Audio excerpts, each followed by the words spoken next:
Guys, welcome back to my channel and in this video we are going to talk about the current scenario of the country।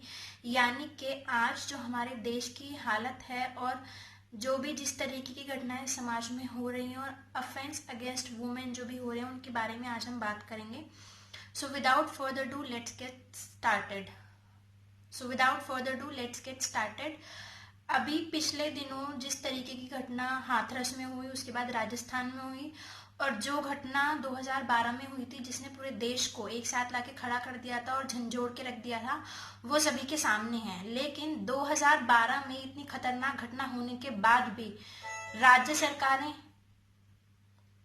सरकारें और केंद्र सरकार ऐसे कानून बनाने में सक्षम नहीं है जो इस तरीके के अपराधों को रोक सकें, इन पे रोकथाम लगा सके और लोगों के डर में किसी तरीके का एक डर पैदा कर सके जिससे इस तरीके के अपराधों को रोका जा सके।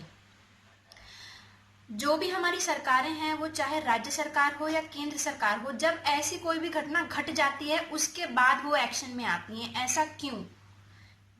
इसी का एक उदाहरण है हाथरस गैंगरेप केस, जिसमें योगी सरकार ने, जो यूपी गवर्नमेंट है, उसने ये ऑर्डर किया है कि जो भी विक्टिम हैं और जो भी एक्यूज्ड हैं उनकी फैमिली का नार्को टेस्ट होना चाहिए।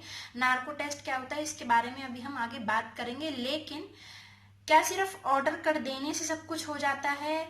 ये क्वेश्चन मार्क है, क्योंकि नार्को टेस्ट कराना भी इलीगल है या नहीं, यानी कि ये जो ऑर्डर है ये कितना वैलिड है, इसकी क्या लीगल वैल्यू है, इसके बारे में हम बात करने वाले हैं कि नार्को एनालिसिस टेस्ट क्या ऐसे ही ऑर्डर देने से हो जाता है या उसके लिए कुछ गाइडलाइंस हैं। नार्को एनालिसिस टेस्ट होता क्या है, पहले हम इसको समझते हैं। इस सीरीज में, ये जो सीरीज है, इसमें 3 टेस्ट का नाम आता है। पहला होता है नार्को टेस्ट, दूसरा लाई डिटेक्टर या पॉलीग्राफ टेस्ट जिसको हम कहते हैं, और तीसरा होता है ब्रेन मैपिंग टेस्ट जिसको P300 के नाम से भी जाना जाता है। नार्को एनालिसिस टेस्ट में ये होता है कि कुछ तरीके के जो केमिकल्स हैं वो हमारी बॉडी में डाले जाते हैं, उसके बाद वो टेस्ट किया जाता है। नेक्स्ट टेस्ट होता है पॉलीग्राफ, उसमें कुछ वायर्स हमारी बॉडी के ऊपर लगाए जाते हैं और ग्राफ से हमसे कुछ तरीके के क्वेश्चंस पूछे जाते हैं और ग्राफ से उसको देखा जाता है कि जो हमारी हार्ट बीट है या जो हमारे आंसर करने के बाद हमारी हार्ट बीट कैसे चल रही है या हमारे दिमाग में जो भी कुछ चल रहा है वो किस तरीके से रिएक्ट कर रहा है आंसर करने के बाद। और तीसरा होता है ब्रेन मैपिंग टेस्ट जिसको P300 भी बोला जाता है। यूपी गवर्नमेंट ने ऑर्डर किया है कि हाथरस गैंग रेप केस की जो भी एक्यूज्ड और विक्टिम्स की फैमिली हैं उनका ये टेस्ट होना चाहिए। लेकिन 2010 में सुप्रीम कोर्ट का एक जजमेंट आया था इसको लेके, जिसका नाम है Salvi versus state of Maharashtra, जिसमें ये साफ साफ बोला गया था कि नार्को टेस्ट और ऐसे किसी भी तरीके के टेस्ट बिल्कुल इलीगल हैं, उनको फोर्सिबली नहीं किया जा सकता जब तक कि जिस पार्टी के ऊपर वो टेस्ट होना है उसकी कंसेंट हो।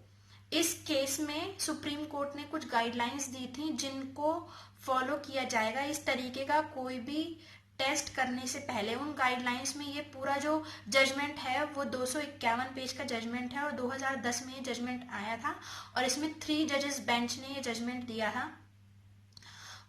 जजमेंट के जो मेन पॉइंट्स हैं गाइडलाइंस को लेके, उसमें यही है कि जिसके ऊपर भी ये टेस्ट किया जाना है, चाहे वो एक्यूज्ड है या विक्टिम है, उसको ऑप्शन दिया जाएगा कि वो ये टेस्ट कराना चाहता है या नहीं कराना चाहता।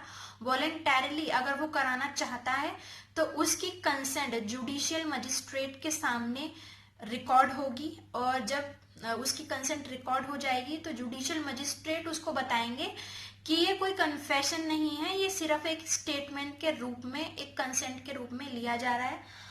और जो भी ये टेस्ट होगा वो नार्को एनालिसिस टेस्ट है या पॉलीग्राफ टेस्ट है, वो एक इंडिपेंडेंट एजेंसी के थ्रू करवाया जाएगा। ये सारी जो गाइडलाइंस हैं इनको फॉलो करना बहुत जरूरी है और जो कंसेंट है वो वॉलंटरली होनी चाहिए। ये गाइडलाइंस सुप्रीम कोर्ट ने दी थी। तो अगर हाथरस गैंगरेप केस में एक्यूज्ड का या विक्टिम का नार्को टेस्ट होता है तो उससे पहले उनकी फ्री कंसेंट होनी जरूरी है, यानी कि जो भी उन्होंने हाँ करा है इस टेस्ट के लिए वो किसी भी प्रेशर में या किसी भी तरीके के दबाव में नहीं होना चाहिए, तभी ये टेस्ट हो सकता है। So guys, that's it for this video. For more such informative video, stay tune, press the subscribe button and the bell icon. We'll meet you soon in the next video. Till then, bye bye, take care and stay healthy.